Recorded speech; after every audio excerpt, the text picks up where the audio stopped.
Hello, ladies and gentlemen. It is almost 11 o'clock, so we're going to get started in about 60 seconds. If you guys could hang tight, we're just going to let everybody log on, and we'll get the show started really soon.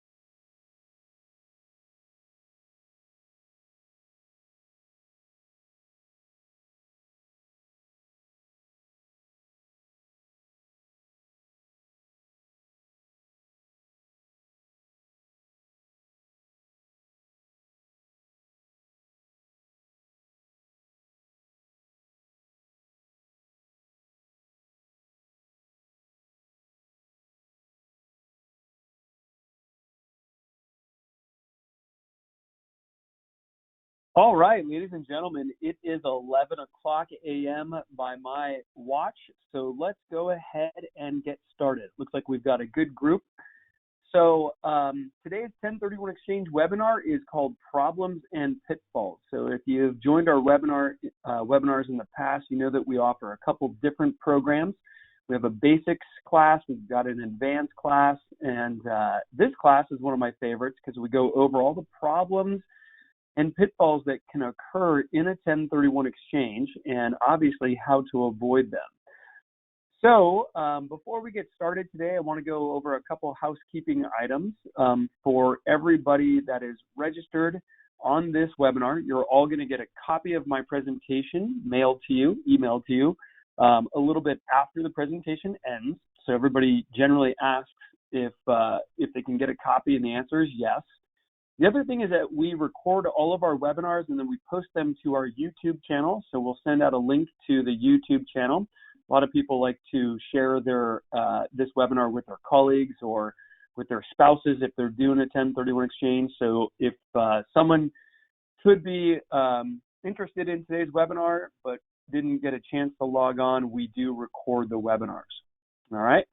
Now, I hope everybody is staying safe. I think if you're like me, you're probably ready to get back to business. And I've got a 5-year-old and an 8-year-old, and I am ready to stop homeschooling. It's been very difficult. Usually during these webinars, my 5-year-old comes into the room and shows me a lizard or something. So hopefully that won't happen today, but if it does, don't be surprised. So my name is Leonard Spoto. This is me. I'm your host. I am one of the owners of Asset Exchange Company. We are a 1031 exchange accommodator. And on today's webinar, I also have a special guest. Jason McMurtry was able to join us. I asked him last minute to log on because he's going to provide some great information for you guys regarding replacement properties. Okay. But before we get into the nitty gritty of today's 1031 exchange program, I do want to give you guys a heads up regarding the 1031 exchange timeframes and extensions to those timeframes because of the coronavirus situation. So a lot of people have been asking, well, geez, is there any extension on 1031 exchange timeframes? And the answer is yes. The government released back in April a notice giving 1031 exchange people a extension on either their day 45 or their day 180 time frame. Now, the only way they get that extension, though, is if the time frame, day 45 or day 180, falls between April 1st and July 15th. And if so, they get to push back that deadline to July 15th. So day 45 could either get pushed back or day 180 could get pushed back to July 15th. So the extensions that they gave us weren't that great, but they're helpful if you have a client in an existing exchange or if you're going to close escrow before June 1st. So let me give you an example of who could benefit from this extension. So I've got two examples here. Example number one, Taxpayer Bob. He sold his property on March 1st, which would put his day 45 at April 15th. Well, he gets an automatic extension on that day 45 to July 15th. Let's take a look at another example. Taxpayer Sue. She sold way back in October, so that puts her day 180 at April 1st. Well, because of this new extension, her new day 180 is July 15th, but she doesn't have any extension for day 45. All right. So these guidelines that the IRS came out with, they were, so-so. They kind of hit our industry like a thud. It was kind of like, you could have done better. But this is what they got, or what they gave us. And so some of our clients will be able to benefit from that. So I like to start out all of my webinars with this information because it's kind of the most pertinent thing for existing 1031 exchange clients right now is, hey, do I get an extension? And yeah, the answer is you could. The extension is not as good as it could have been, and we are going back to the government asking for additional extensions, and we'll let you know if we get them. I don't know if we will, but obviously we will blast all the information out as soon as we know. All right, now let's talk 1031. Oh, and before we do, I forgot to mention, if you have questions during the course of the webinar, please do type your question in. It will pop up on my computer screen, okay? So I will try to answer all the questions as they come across. If I don't get your question right away, it's probably because I'm going to talk about that at a later point in the presentation. But my goal is to make sure you leave here today with all of your questions answered. So we're going to cover a lot of information, but if you're confused or if you want to talk about something specific, just go ahead and type your question into the questions dialog box. All right. Now, today's webinar, we're going to assume that you know what a 1031 exchange is.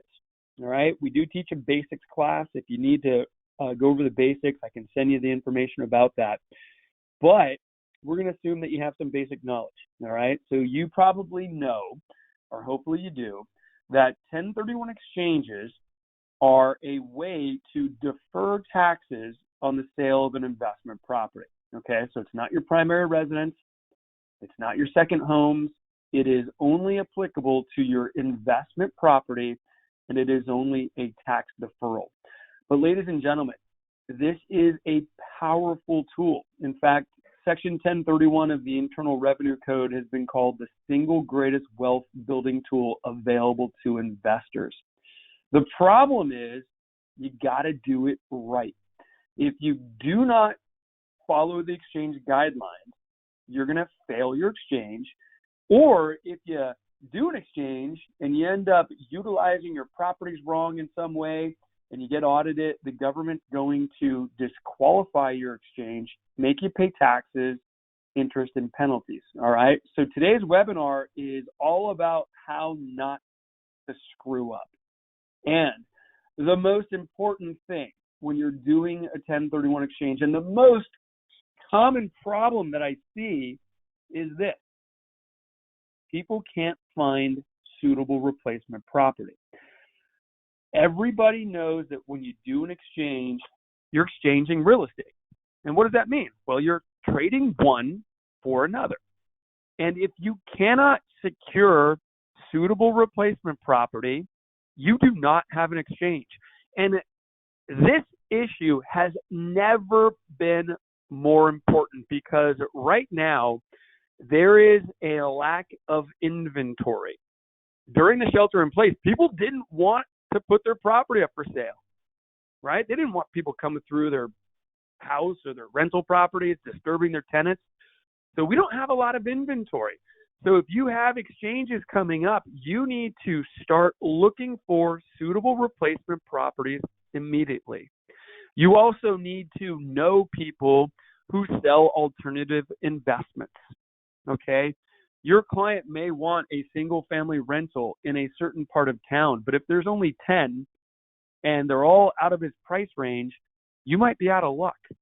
So what I want to do real quickly is introduce Jason McMurtry. He's with Capital Solutions.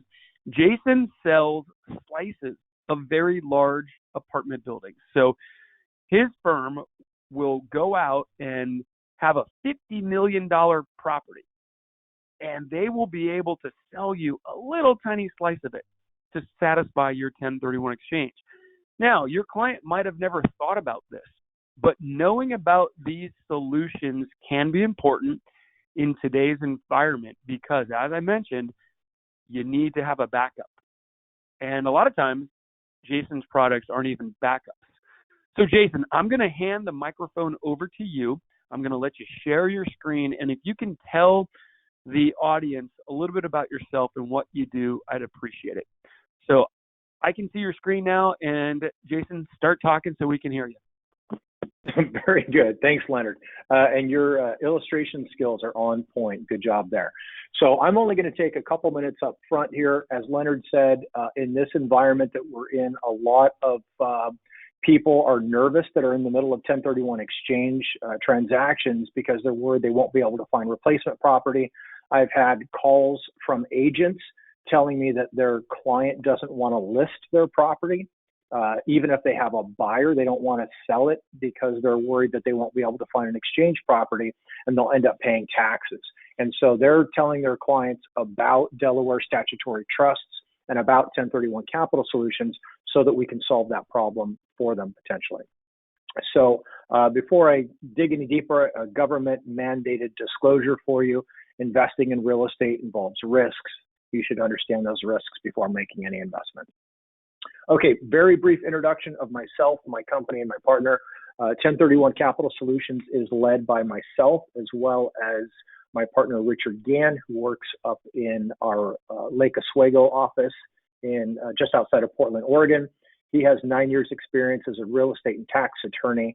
As for myself, I've got more than 2 decades of experience in financial services, more than half of that specifically in real estate securities designed for 1031 exchange transactions. So very briefly, what is a Delaware statutory trust and how can it solve the problem of not being able to find replacement property?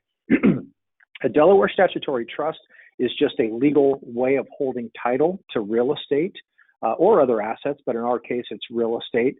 And typically what happens is the real estate manager goes out and buys a large commercial property. Right now, apartments are very popular. Self-storage units, senior living facilities, could be industrial, could be office, could be retail, although we're not seeing a lot of that these days because of the climate.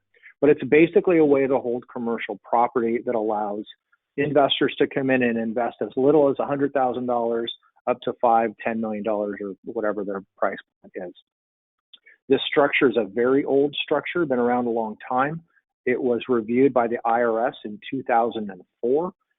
16 years ago, and they decided that yes, it is a valid structure to allow for 1031 exchanges into and out of the DST. It is distinct from a REIT, tenant in common or partnership. A REIT, for example, and a partnership, you cannot 1031 exchange into and out of those in most cases. And as I mentioned, the DST manager is usually a very large institutional real estate investment company. They're the ones that acquire the property, manage the property, deal with all the legal accounting issues, and then ultimately sell the property. However, all the profits and losses, if there are losses, and tax benefits, most importantly, pass through to the investors. So real estate investors love those tax write-offs, the interest expense write-off, the depreciation write-off, the operating expenses. All of those continue to pass through to the investor and are reported on the Schedule E just like any other piece of real estate. The major benefit of a DST is that it's ready and available today. So if you go to our website, you could see 15 to 20 different DST properties that are available right now. And what's great about that is if your client goes there and says, okay, I like this property, they can look at all the due diligence material. They can look at the appraisals, the comps, they can look at the rent rolls, everything that they would look at to purchase any other property. All that information is available to them. And they could say, all right, I like this one. We reserve that equity and it's theirs. They don't go into a bidding war. The seller doesn't pull it off the market. There's not all that uncertainty that you would see in a normal sort of traditional real estate transaction. As I mentioned, it's management free. The DST company does all of that. Leonard's going to talk about the need to replace debt. When you sell a property and you have debt on that property, in most circumstances, you have to go get a new loan to purchase your replacement property. The exception to that is if you go and do a DST. You don't have to do that, and we can talk about why and how in another conversation. There's no escrow process. because the property has already been purchased by the DST manager. The investor does not have to go through a 30 or 60-day escrow. You can typically close in 3 business days. Most DSTs have significant positive cash flow in the range of 4 to 5% cash on cash returns. Rents are paid out to the investors monthly after all expenses are paid. And right now the range is between 4 to 5%, sometimes higher. So some of the limitations of DSTs, when the IRS granted their approval for DSTs to be used for 1031 exchanges, they put some very important limitations in place, which are really valuable to investors. And the reason I say this is I was talking to somebody recently that said, oh, I didn't want to manage property, so I invested in a partnership. I was a limited partner, and then there was a general partner, and I didn't like it at all because what I purchased was an apartment building, all cash, no debt.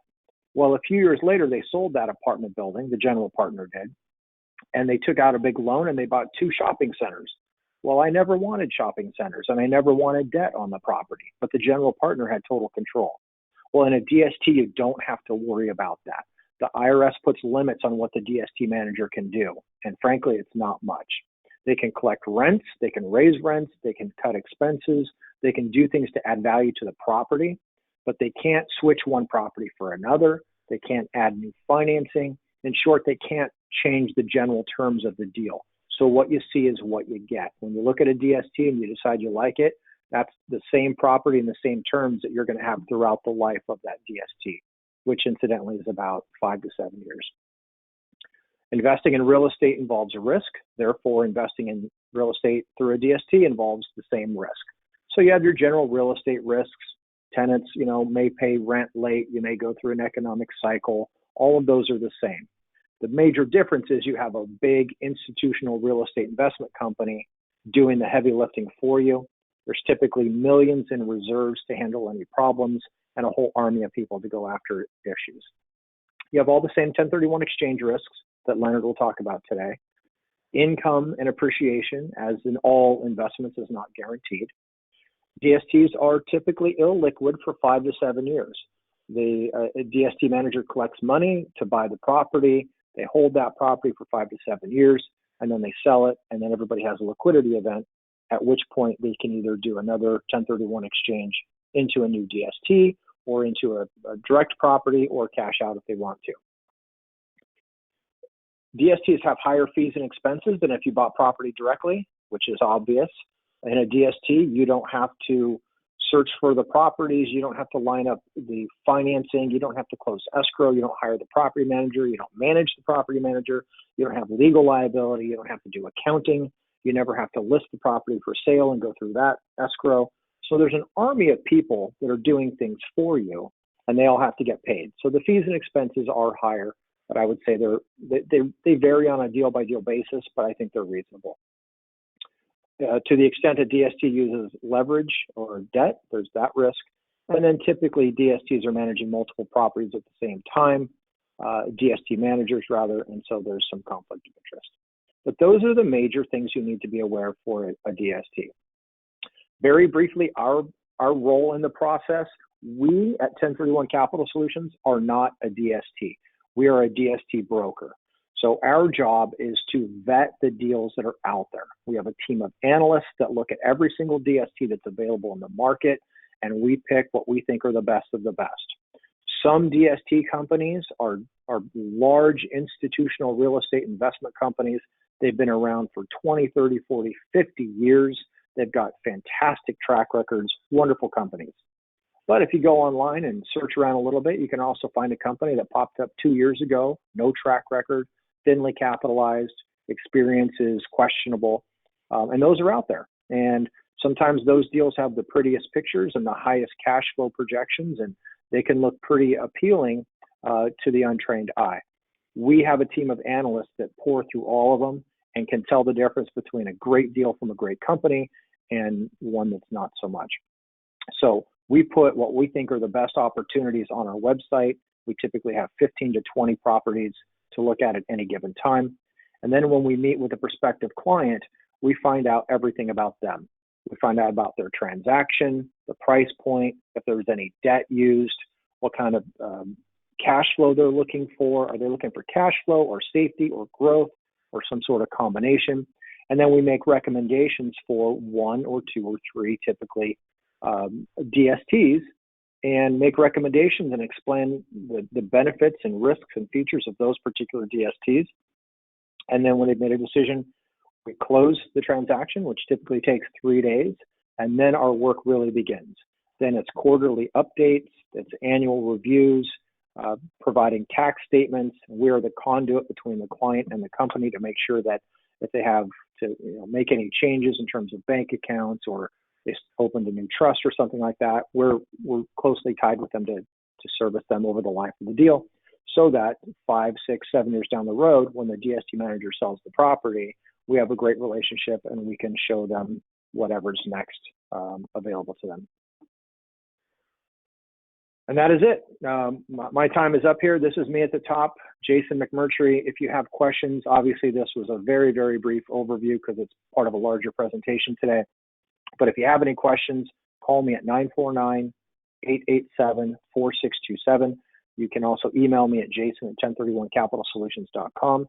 If you just want more general information about DSTs, check out our website at 1031capitalsolutions.com. Leonard, thank you very much for the opportunity to talk to your group. I appreciate it.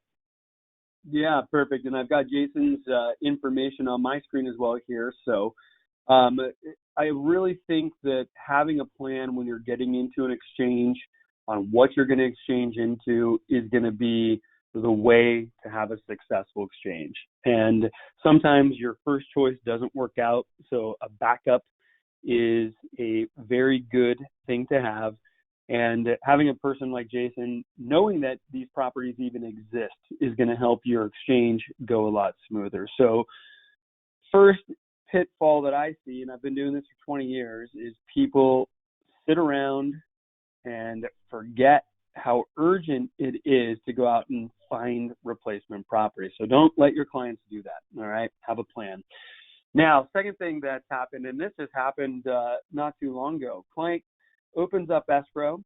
They tell the escrow officer, hey, we're going to do a 1031 exchange.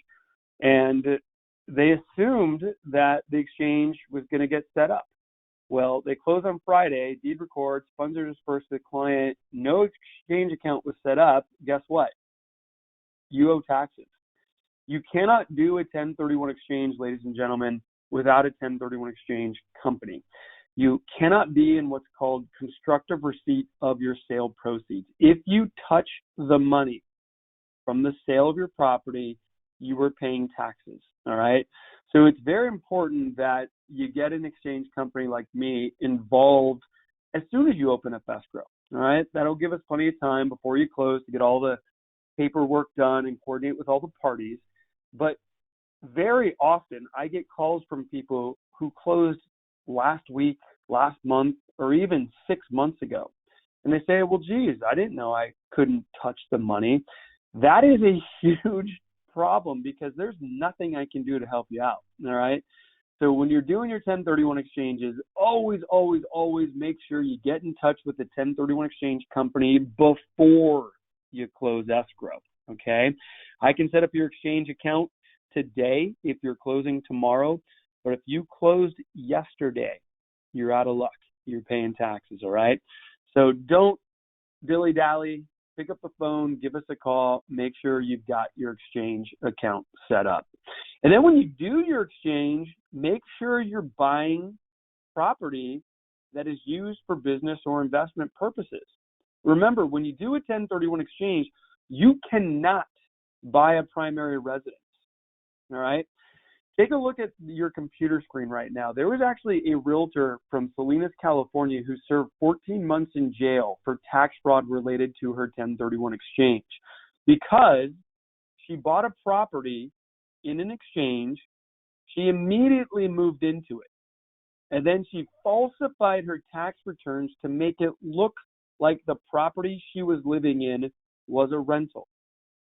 Ladies and gentlemen, that is tax fraud. You can't falsify your tax returns to show rental income that you're not receiving when, in fact, you're living in the property. That doesn't work.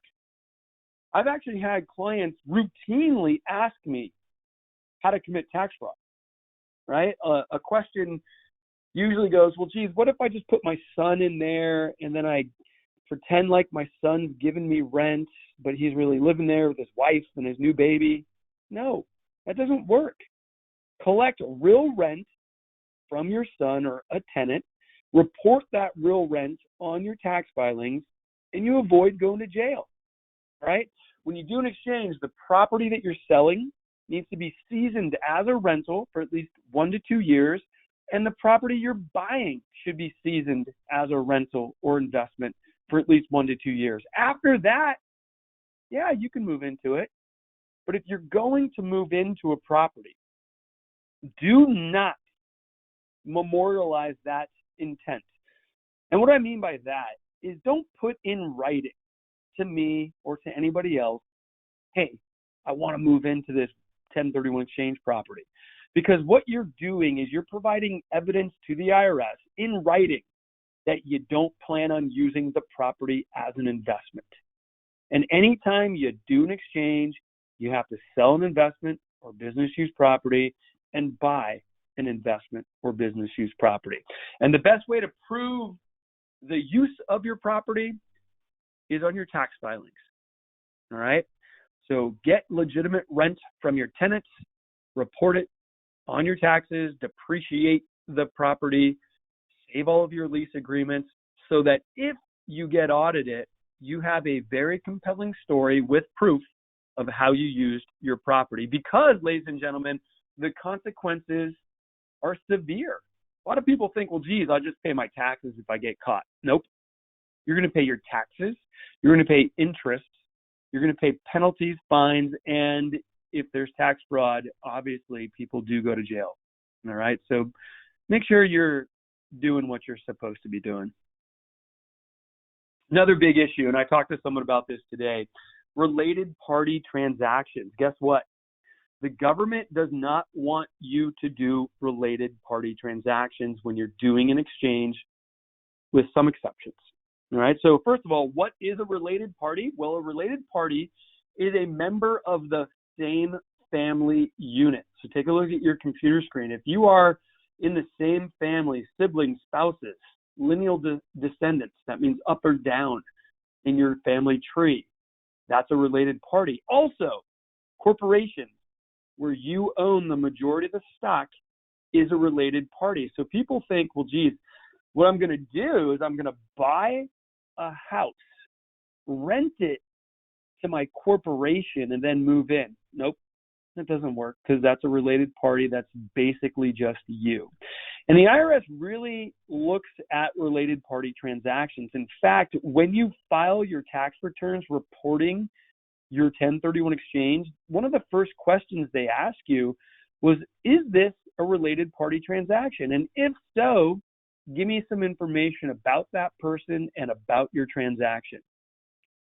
So, when can you do a 1031 exchange with a related party? Well, I like to say never because it's difficult. However, there are some ways that you can get it done.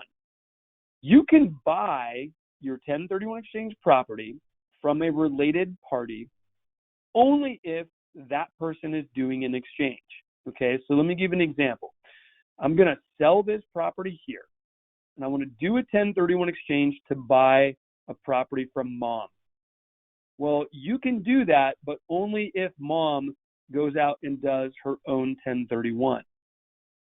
So mom has to be selling a rental. You cannot buy the home your mom lives in your 1031 exchange. That does not work, and people ask me that all the time. Mom's 85 years old, doesn't want to have to deal with the house anymore, so the son wants to buy it in his 1031 exchange.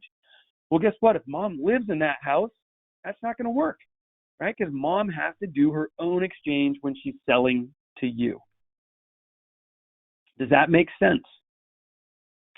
The other way that you can get a related party deal done is you can sell to someone that you're related to, but only if that person owns the property for 2 years. Okay, so you're going to sell this property here, and you're going to do a 1031. Well, when you sell it, can you sell it to mom? Yeah, you can. Mom can buy this property, but she's got to continue to own it for 2 years. Otherwise, it screws up your transaction. All right? So very strict rules when it comes to buying and selling from family members. And 9 times out of 10, when someone asks me if they can do this, the answer is no, because these conditions are not met. So if you're thinking, well, geez, when I do my exchange, I'll just buy grandma's house, probably not going to work unless grandma has a tenant in that house. All right? All right, another issue that comes up all the time, ladies and gentlemen, is that the taxpayer who sells a property needs to be the same taxpayer who buys the replacement property. This is important. And normally, it's not even an issue, because normally mom and pop will say mom and pop, they're selling a rental property, then mom and pop go out and buy another rental property. But very often, mom and pop aren't on title. They've either set up an LLC or a trust, okay? And if that LLC or a trust is its own taxpayer and has its own taxpayer identification number, guess what? Well, the LLC or the trust is the entity that's going to do the exchange, right? So if you have an LLC selling a building and that LLC files its own tax return, well, when the exchange is done, who has to buy the replacement property? That's right, the LLC does. Now, guess what happens with trust, ladies and gentlemen?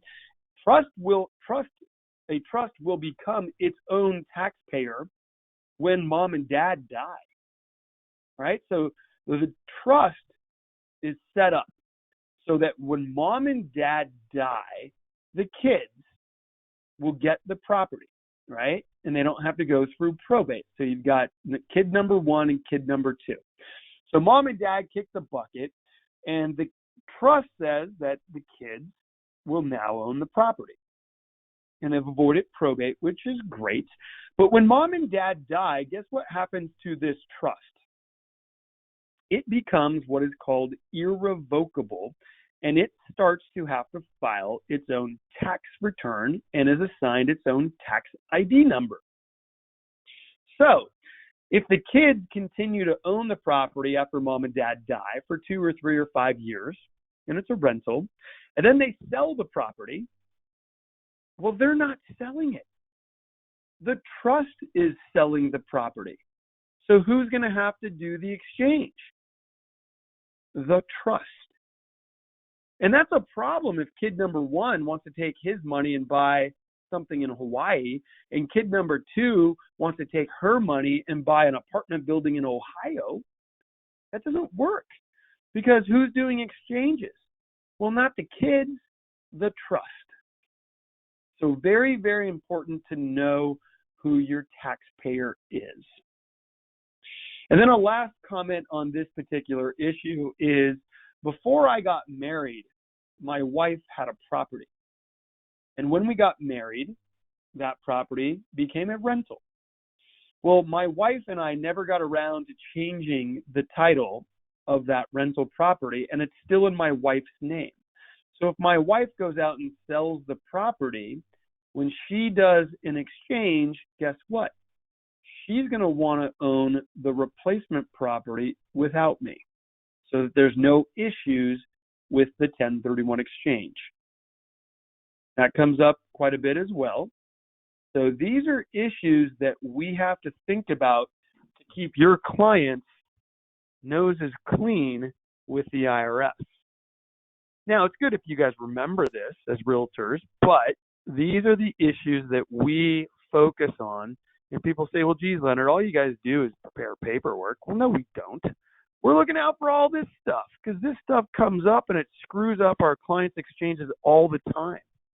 So it's very important that you're working with people who know these rules and know them inside and out, so that we can keep your clients from having a tax liability when they get audited. All right? Let's talk about some more things that will screw up an exchange. Boot. What is boot? In my industry, boot is anything that is taxable.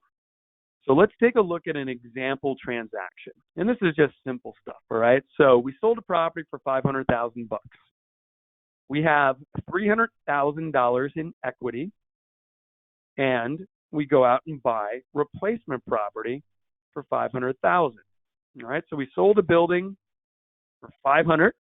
When we do our exchange, we have to replace what we sold. So we bought for $500,000, right? That's pretty good, right? We don't have any problems, right? Wrong. The mortgage broker that we're working with us told us, hey, interest rates are really, really low. Get as big of a loan as you can. Put down only 20% when you buy your building to take advantage of all this great, cheap money. The problem with that, ladies and gentlemen, is you have $200,000 left over.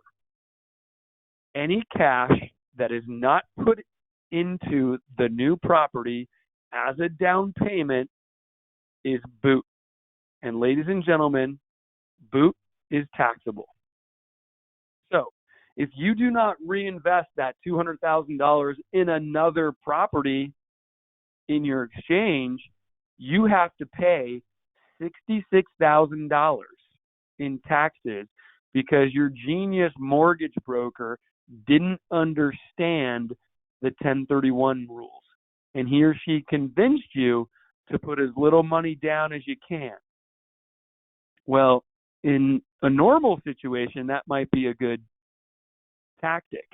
In a 1031 exchange, all of the cash, all $300,000, needs to be reinvested in real estate. Now, you could always go out and buy a second property, but if you don't, you have $200,000 left over, which is about $66,000 in taxes.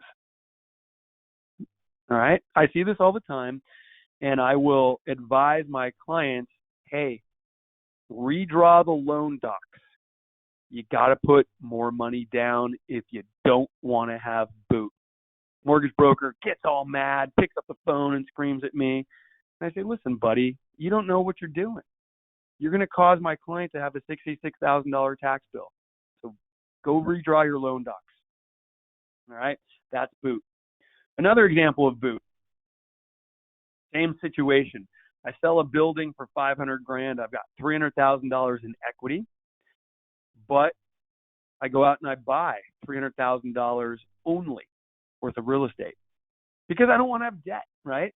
And I see this often. Client says, well, geez, Leonard, I'm 82 years old. I don't want to go get another loan. All I want to do when I do my exchange is reinvest my cash. Well, if you do that, you have what is called debt relief, and that is taxable. So you're going to have $66,000 in taxes when you have debt relief of $200,000. So when you do a 1031 exchange, you need to reinvest all of the cash, as we mentioned, but you also have to purchase property equal or greater in value. So the problem here is you just didn't buy enough real estate. You only bought $300,000. And when you go down in value, you pay taxes on the difference. All right? So it pays to know the rules. Because a lot of people come into the transaction with the mistake of thinking that all they have to do is reinvest their profit or their cash, and that is not correct. All right? So someone says, well, geez, can I put all my cash into the new property, then refinance the new property? Absolutely. So you can buy your new property for $500,000 and then refinance that new property to get some cash out. That works. So if you want cash, that's a good way to do it. A refinance is a non-taxable event. So that may be a great way for you to access some of your cash. All right, another thing. Another example on boot. I sold for $500,000, same set of circumstances, and I've got $300,000 of cash or equity. And then I go out and I buy for $475,000. And that's the only property I buy. What do you think happens here, ladies and gentlemen? Well, you've got some boot, right? Now, it's not a lot of boot, but you traded down in value by $25,000. So you've got a small tax to pay. Now, not the end of the world, right? Sometimes it's better to get a good deal on a property so that you save some money, and that might result in a small tax bill. But you got to be prepared, right? All right. So we're talking about refinancing. Neil and Larry asked me about refinancing, and yes, you can refinance, right? So if you sold your property for $500, you bought a new property for $500, what I want you to do if you're going to refinance is you should wait 3 to 6 months before you attach debt to the new property. And Larry says, well, geez, Leonard, when I bought this property here, I put my own money into it. I put $100,000 as a down payment 20 years ago when I bought this property. Can't I take that money out? What do you guys think? The answer is no. You qualify for a 1031 exchange, 100% tax deferred, if all of the cash goes into the next property. If you take out any money, you cannot tell the government, well, geez, I'm only taking out the money I put in. They don't look at it that way. The first dollars that you take out are the profit dollars. So the government assumes any dollars that you take out are the gain or the profit dollars, and those dollars comes with a tax. All right? So how do I defer all my taxes? I'm going to purchase property equal or greater in value and use all of my cash as a down payment. Pretty simple. Now, with that said, we have to figure out closing costs, because closing costs are always deductible. So in my example, I said we sold for $500, but our purchase contract actually said $550. And we paid $50,000 in closing costs that are deductible. So whenever you do a 1031 exchange, remember that you can take off the top all of your non-recurring closing costs. And those include sales commissions, escrow title fee. You guys can see on the board here what they include. So as a realtor, if you guys get into contract for $550, well, your exchange client needs to replace that price after the closing costs are taken out. So $550 minus, let's just say $50,000 of closing costs, your client needs to do an exchange for $500,000 or more. That makes sense. You can always deduct non-recurring closing costs. But what screws people up is sometimes they think, well, geez, what about my other costs? What other costs could there be? Well, you have mortgage interest, mortgage prepayments, you have prorated property taxes. Those cannot be deducted. All right? I had a client who sold a $12 million building. Actually, it might have been more. I can't remember at this point. Let's just say it was a $30 million building. And they had a $1 million prepayment penalty to their lender. They said, well, okay, that's good. So now I have to go buy a $29 million exchange property, right? Wrong, because you cannot deduct your mortgage prepayment penalty. Guess what? You cannot use 1031 exchange dollars to pay that $1 million pre-penalty. So my client had to bring $1 million to escrow to pay for this. If they didn't, that $1 million would have been taxed, and the tax on that was $330,000. That's a problem. So you need to understand what is deductible and what is not. Make sense? Now, sometimes when you're doing a big commercial deal and you're going to buy a property, the property, when you get the loan, has to have a reserve account. So I'll give you an example. I'm going to go out and buy a $30 million property in my exchange, and I'm going to put $15 million down, and I'm going to get a $15 million loan. Okay. Now the lender says, okay, we'll give you that $15 million loan, but we want you to put $500,000 in a reserve account. And you think, no problem, I'll just use my 1031 exchange money to fund that reserve account. Guess what? You can't do that, because a reserve account is used to manage the building or to fix the building up when there's problems or to pay off the tenants, right? The reserve account is not used to buy real estate, and you can only use 1031 exchange dollars to buy real estate. So you cannot use 1031 exchange dollars to fund a reserve account. If your purchase of the replacement property requires a $500,000 reserve account to be funded, you need to fund it out of your own pocket. You cannot use 1031 dollars. If you do, they will be taxable. So be careful. A lot of these bigger deals, when they get audited, they have little issues that come up like this, and they result in big dollar tax bills, right? So that $1 million prepayment penalty would have been a $330,000 tax. That $500,000 reserve account funded with 1031 dollars would have been about a $150,000 tax bill. So these little issues create huge tax problems. So you got to know what you're doing. Or you got to work with us because we know what we're doing. All right? Other issues. People ask me all the time, hey, Leonard, I have a $500,000 rental property, but it's in a state of disrepair. I've got to put new paint in. I've got to go out and get new carpet. I've got to do a bunch of stuff. So to sell my $500,000 property for top dollar, I had to put $30,000 into it. So when I sell the property, I want to pay myself back. So escrow closes, and you tell the escrow officer, send me $30,000. The rest goes to the exchange company. Does that fly, ladies and gentlemen? Take a look at your computer screen. The answer is right there. No. If you take $30,000 out of the property and put it in your pocket, that is going to be taxed. Now, it's going to be about a $10,000 tax bill. Are you prepared to pay it?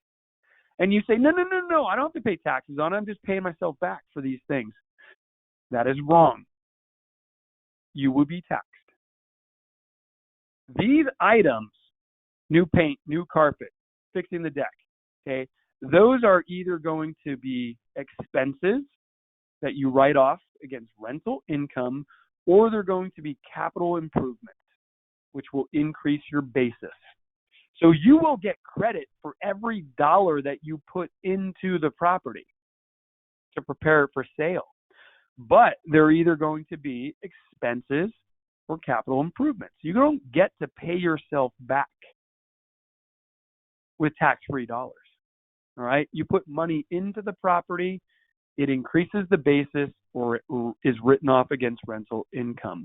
Very important in this conversation. People get mad at me. Like, no way, Leonard. I want my $30,000 back. Okay, well, you can get it, but be prepared to pay $10,000 to the government, because every first dollar that comes out of the sale is considered what, ladies and gentlemen? It's considered the gain or the profit dollars. Does that make sense?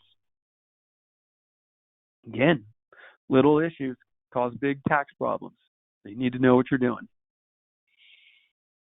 Another problem that comes up, ladies and gentlemen, what do we have to do on day 45 of our 1031 exchange? We have to identify. You have to actually fill out an identification letter like this and state in writing what you're thinking about buying. And unfortunately, some people do not fill out their identification letter using all of the options available to them. I've seen clients fill out an identification letter with just one property.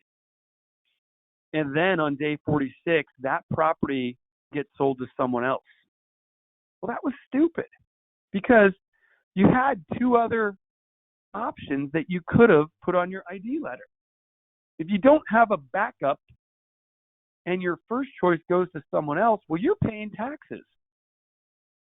So understand your options on day 45 and utilize all of those options. Understand that there are people like Jason who have readily available DST products that you can get into very easily if your first choice is not available. Do your homework. Make sure you have a conversation with my team. My staff is always available to consult with you on how to identify, but make sure you take advantage of the options available to you. Don't just put one property down, because if you don't get it, there's an earthquake and it falls down the day before you're supposed to close, you want to have a backup or maybe two. All right? So identification on day 45, very important. Another thing that comes up, and this is coming up more and more in today's market, ladies and gentlemen, because even though mortgage rates are very, very, very low, the lending standards have gotten stricter. So getting a loan through underwriting is challenging because the lenders don't want to get stuck with taking back property, right? The economy, who knows what's going to happen with the economy? Is it going to be bouncing back in a V shape or is it going to be a U shape? Well, it's increasingly looking like a U shape, and lenders have tightened their lending standards. So what some people are doing in order to get their deal done is offering to finance the property with seller financing. And let me give you an example of how that might work. So you're going to sell $1 million property, and the buyer comes in and they say, well, they have $100,000, but they only qualify for a $700,000 loan. So there's a $200,000 shortfall, and they ask you to carry a loan of $200,000. Ladies and gentlemen, you can do that, and this property will get sold, which is great. But if you plan on doing a 1031 exchange, you still need to buy $1 million property. You got $100,000 in cash, and you have an IOU, a piece of paper that says your buyer will pay you $200,000 over, 5 or 7 years. Now, when you do an exchange, the $100,000 comes into the exchange account, and so does the IOU. All right? So you've got two things in your exchange account. Okay, this is your exchange account. You got $100,000, and you have a piece of paper that says you have someone who will pay you $200,000. Well, guess what, ladies and gentlemen? You have to use what is in the exchange account to go out and buy your next property. Now, how do you use a piece of paper that says I owe you money? You don't. Okay? What happens when you have seller financing, ladies and gentlemen, is you have to actually take that IOU out of the exchange account, and you have to replace the value of that with cash out of your own pocket. So, if you're going to do a 1031 exchange with seller financing, you need to have cash readily available because you have to replace the value of the note with your own cash. You're going to actually send me $200,000, and I'm going to send you the note. Now you have a fully funded exchange account with $300,000, right? So, ladies and gentlemen, seller financing can complicate a 1031 exchange, but it's dealt with, like most things are in life, with cash, right? If you got cash, you've got a lot more options. So when you're trying to rush out and get your deal done, and I'm talking to a lot more realtors who say, hey, I want to get this building sold for my client, but the buyer's asking us to finance, and we've got an exchange to do. My first question is, does your client have any cash? And if they do, can they replace the value of the note with cash out of pocket? Does that make sense? Now, your other option is just don't include the value of the note in the exchange. So you've got a $200,000 note, and you say, well, you know what? We'll just hang on to that note. We won't include it in the value of the exchange, and you'll pay taxes on the value of the note over the duration of the note. All right? So a couple options. What I want you to learn from this presentation, especially in today's market, is if your client's doing an exchange and they're being asked to carry paper to seller finance, you need to have a red light bulb go off in your brain.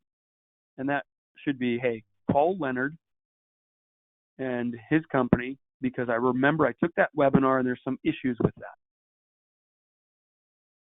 All right. Ladies and gentlemen, wow. 11:55. I wrapped up 5 minutes early, and my 5-year-old did not bust in to the office here with a lizard. So I would consider today's presentation a tremendous success, all right? So I'm going to answer a couple questions in the remaining time. My contact information is on the screen here. I think most of you already took down Jason's contact information, but we'll email that out to you as well. If you have a 1031 exchange coming up, I absolutely need you to call me, because if you call one of my competitors and use one of my competitors, I'm going to send my 5-year-old to your house, and he's going to release his meanest lizard in your house. All right? So do not use one of my competitors unless you're willing to mess with Sebastian and his lizards. All right? My information is on here. I expect a call or an email with people begging me to open up exchange accounts. All right? We want to work with you, so we're looking forward to doing so. And I'm going to answer Mary's question. Mary says, can a taxpayer sell their rental property and buy their son's house to complete the exchange and then rent it back to the son? Okay, Mary, that's a related party. So can you buy from your son? The answer is only if the son is selling you a rental property he owns. All right? So can you buy your son's primary residence in your own exchange? The answer is no. All right? But can you go out and can you buy a property from someone else and then have your son be the tenant? Absolutely, Mary. You can buy a property from me, and then you can rent it to your son as long as your son is paying you rent, and it should be fair market value, and you should report that rent on your taxes. Now, Kathy says, my real estate company pays for the cost of preparing the property for sale and pays themselves back at closing. Okay, that's not a problem as long as your realtor has put a lien on your property. Okay, so you want to make sure, and I know that Compass does this because Compass has a concierge program where they will pay for all the improvements that are required. But what it is it's generally structured as an interest-free loan. And that loan should be secured by the property. And any loan that is secured by the property can be paid off when it is sold. All right? So Larry says, if there are expenses that are used to increase the basis, that only affects the profit when you sell. That's correct. So that's the problem. Let's talk about taxes. So I buy a property for $100,000. I put another $100,000 into the property. So my basis in the property is now $200,000. So my basis is important because if I sell the property for anything above my basis, that's going to be gain. So let's say I sell the property for $300,000. Well, guess what? I've got $100,000 of gain, which will be taxable. So when you're talking about putting money into the property, your basis will be increased, or the funds will be categorized as expenses, which are written off against your rental income. So two ways to deal and categorize money that you put into your property. Capital improvements increase your basis, and expenses are written off against rental income. Now, Coldwell Banker, which is a firm I absolutely love, they've got a great concierge program as well. So not just Compass is doing the concierge, but Coldwell Banker is as well. So for those of you who are looking for a realtor, you've got lots of great options out there. I think most of the people on this call are realtors, though. All right, so another question here. So for the loan amount, when you're buying your new property, it is the remaining balance on your loan that needs to be replaced, right? So you've got $1 million property. Your remaining balance on the loan is $300,000. So that means when you sell the property, you're going to have $700,000 of cash. In an exchange, that $700,000 of cash is your down payment, and you need to buy $1 million property. So you're going to need to either get another $300,000 loan, or you can use cash out of pocket if you don't want to get a loan to buy that $1 million property. All right, good question. Now, Teresa says, what if a client is selling a rental that their daughter has lived in and they were paying under fair market value rent? Well, that's a good question. So Teresa's got a daughter who lives in San Francisco, and the property should be renting for $5,000 a month, but Teresa has been renting it to her daughter for $500 a month. Okay, that looks like an illegitimate rental if you get audited. Now, if the daughter is paying $2,500 a month, well, that's probably not going to be a problem for the IRS. If you have your child living in your 1031 exchange property, you want to be able to defend the rent that you're charging them as legitimate. All right? So if it's $500 a month when it should be $5,000, that's going to be tough to defend. What we want to see is a defensible rental amount so that you have an argument when you get audited. All right. Now, ladies and gentlemen, I think that is the end of our questions. So that's going to be the end of our presentation. I've got an email that's going to be blasted out to you in a little bit with a copy of the presentation material. We will include Jason's contact information and also a link to our YouTube channel, which will have this presentation recorded. I look forward to working with all of you. And remember, if you don't want lizards in your house, you need to set up your exchange with my company. Otherwise, I'm sending my 5-year-old over to your house to wreak some havoc. Thank you, everybody, and have a fantastic rest of your afternoon. Take care, and look forward to working with you soon.